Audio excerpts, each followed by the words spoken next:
யார பார்த்து? சிவபெருமான பார்த்து. உனக்கும் போக்கிடம் கிடையாது, எனக்கும் போக்கிடம் கிடையாது, இங்கதானே இருக்க போறோம், சாப்பிட்டுக்கிட்டு சொல்லுப்பா. இல்லையா, நான் சொல்லியே ஆகணும். அந்த ஏழை சிரித்து கொண்டே சொன்னார், என்ன பெருசா சொல்லிட போற, நீ யார்? அவ்வளவுதானே, நான் சொல்லவா? நீ பரம்பொருள், இங்கு கோயில் கொண்டிருக்கக்கூடிய காசி விஸ்வநாதன், நீ சரிதானப்பான்னா. இறைவன் ஆடி போயிட்டான். ஞானிகளாலும் கண்டுகொள்ள முடியாத என்னை மகனே நீ எப்படிப்பா கண்டுகொண்டாயின்னா. அந்த ஏழை சொன்னா, இந்த ஊர்ல யாருமே என்ன மனுஷனா பார்க்க மாட்டாங்க ஐயா, என்ன பார்த்தா 100 அடி தள்ளி போயிடுவாங்க.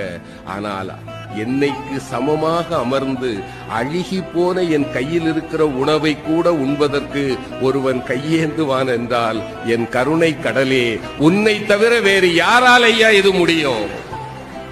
நீ என் முன்னே வந்து அமர்ந்த போதே நான் கண்டுகொண்டேன் நீ யார் என்று.